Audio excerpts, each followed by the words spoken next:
Kita sebab itu ibu ni, dia ya Allah pemerhati terbaik lah. Dia nampak, walau dia nampak yang tersirat. Bayangkan ibu-ibu, tersirat ternampak tu. Nampak anak, dia nampak anak dia riang lain macam pun dia tahu. Lain macam meriang anak kita ni, ataupun lain macam baik dia kan. Padahal kita perhati dia hari-hari ni, tiba-tiba ada satu hari baik sangat, macam dia ada nak kawal sesuatu. Subhanallah. Ibu-ibu ni tak belajar kat mana-mana ilmu ni tuan-puan, ya, tetapi melihat, memerhati yang tersirat ini satu kurniaan Allah kepada para ibu. Jadi bila kita tengok anak, kita tak tengok kosong tuan-puan. Anak mungkin tak sedar, mungkin tak perasan. Elok je mak tu borak-borak dengan kita, elok je mak tu gelak-gelak dengan kita, tapi hati kita lain. Dalam hati kita ada pemerhatian. Anak kita ni nampak macam tak berapa jaga akhlak. Kita nampak tu. Anak kita ni nampak macam dia ni tak jaga hati ni. Ya, anak kita ni nampak macam makin lalai dah solat dia. Itu nampak pemerhatian. Dan bila kita perhatikan, kalau ada 5 anak tuan-puan, campur pula suami seorang, jadi 6. Kerja kita merhati je kan, ya. Dan ada sesuatu yang kita rasa macam tak kena, itu boleh jadi tekanan perasaan. Ya, itu tak puas hati, ini tak puas hati, ini. Kita jadi tak puas hati sebab benda tu tak berlaku seperti mana yang kita nak.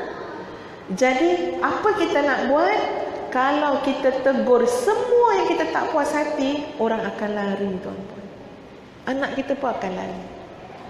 Ya, kalau sepanjang masa nak menegur anak, nak menegur suami, ya, nak menegur pasangan sepanjang masa atas nama tak puas hati, orang mana yang tahan duduk dengan kita? Betul atau tidak? Jadi macam mana nak meredakan keadaan tu? Dalam banyak keadaan hati itu ditenangkan dengan istighfar. Istighfar. Astaghfirullahaladzim. Anak aku ni ya Allah hamba Engkau. Istighfar. Astaghfirullahaladzim.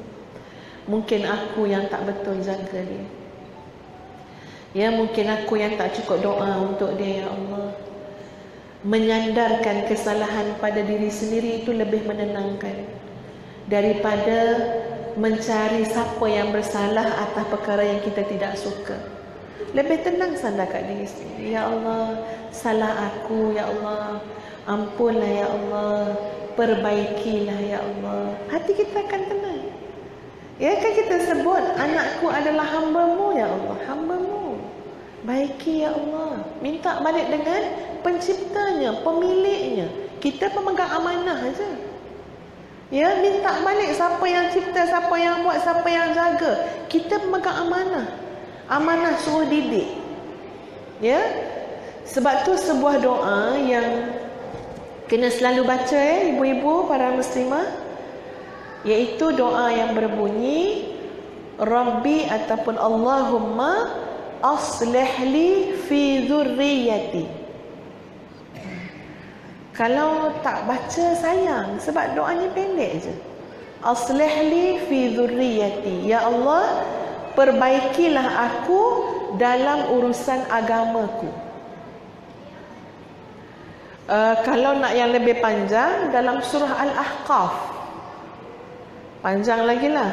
Rabbi awzi'ni an ashkura ni'mataka allati an'amta alayya wa ala walidayya an a'mala salihan tardah wa aslih li fi dhurriyyati.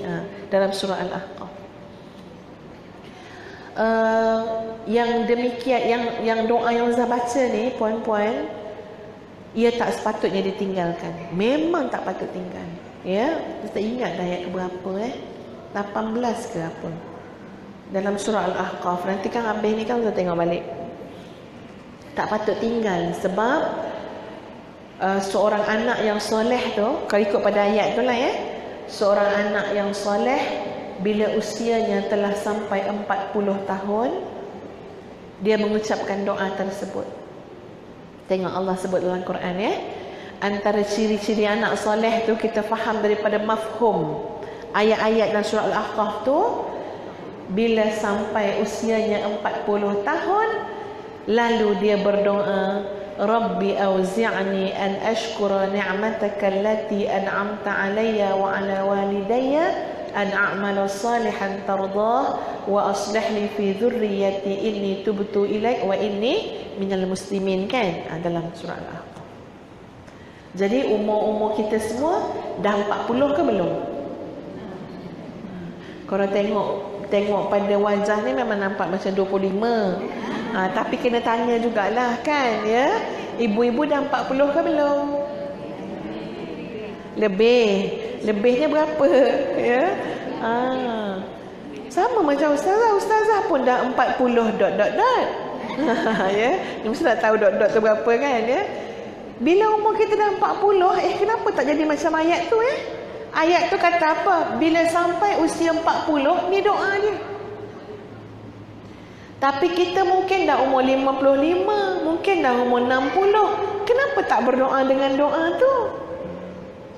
Ya, sebab tu saya kata ini adalah doa yang tak patut tinggal. Kena rujuk balik. Nanti kita tengok ayat keberapa surah Al-Ahqaf. Hafazkan doa tersebut. Ya, Rabbi awzi'ni an ashkura ni'mataka allati an'amta ilayya wa ala walidayya hingga akhir ayat tersebut. Ya, jadi tuan-tuan dan puan-puan sekalian, kita berdoa dengan Allah, ya Allah, istighfar, ya. Mudah-mudahan dengan itu hati kita tenang. Sebab sangat penting ketenangan hati dalam mendidik keluarga. Kalau ibu tu hati dia tenang, insya-Allah auranya untuk satu rumah. Tuan-puan perasan tak tu? Ibu-ibu sekalian, anak-anak, betul tak cakap ustazah ni? Satu benda yang agak menghairankan dalam sebuah rumah, sebab emosi ibu dalam rumah tu akan mempengaruhi sebuah rumah. Betul atau tidak? Kalau kita gembira, sebuah rumah gembira tak? Gembira. Ya, cuba ingat-ingatkan balik. Betul lah ustazah. Kalau kita sedih, ni ibu sedang dalam kesedihan ni, sebuah rumah terkesan tak? Terkesan. Kalau ibu tengah merajuk dengan suami, diam, tak cakap-cakap, rumah tu terkesan tak? Terkesan. Tiba-tiba rumah tu pun diam, macam kena langgar Garuda, kan? Ya. Kalau tak sebelum tu, Mi tu yang kepoh, mak tu yang bising mulut dia. Tiba hari mak merajuk, tak nak bercakap, satu rumah senyap. Subhanallah.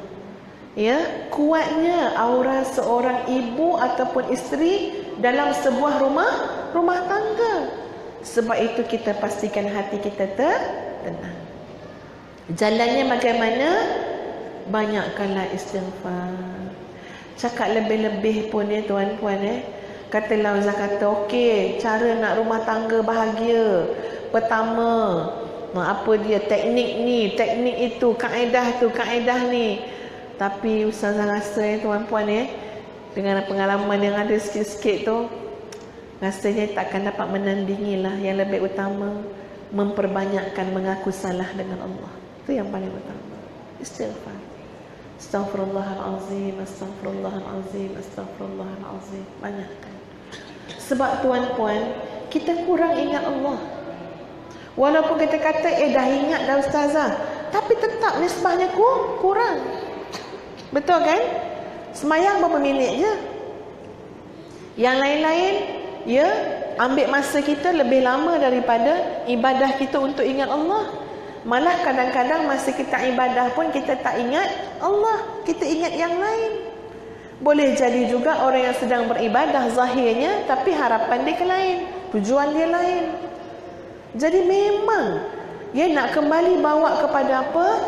Banyakkan istighfar. Tadi kita sebut tentang bagaimana nak cari formula yang cepat bawa keluarga kita balik ke jalan yang diredai oleh Allah. Nak cepat. Macam-macam tuan-puan rumah tangga ni, Ustazah memang kagum dengan ibu-ibu yang sangat tabah. Kita tak pernah duduk tempat ibu-ibu yang anak-anaknya penagih dadah. Sungguh. Ya, anak bila dah menagih dadah tuan-puan, walaupun kita nasihat macam mana pun, tapi bila tiba dia punya ketagih tu kan, dia dah tak ingat dah. Sebab badan dia tu dah apa?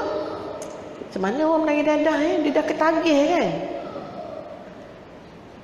Dadah yang seumpamanya lah, ya, macam-macam lagi lah. Kalau ambil yang pel kuda tu, yang itu dia tak boleh dah, tak ada simpati dah. Dia tak ada nak beza dah, ni mak dia pukul juga. Kalau dia dah ketagihan, kalau dah makan benda-benda tu. Kita tak duduk jadi ibu yang seperti itu. Kalau anak macam tu tuan-puan, lagilah, ya Allah, macam nak bawa balik anak pada landasan ni, ya Allah. Ya Allah, rumah tangga ni huru-hara lah, ya Allah. Ya Allah, ya Tuhan, suami aku macam ni, anak aku macam ni, aku pula macam ni. Macam nak bawa balik? Maka dia mesti pada yang Allah sebutkan tadi, iaitu kita melazimi istighfar daripada lubuk hati kita yang paling dalam ni, minta ampun dengan Allah Azza wa Jalla. Minta ampun.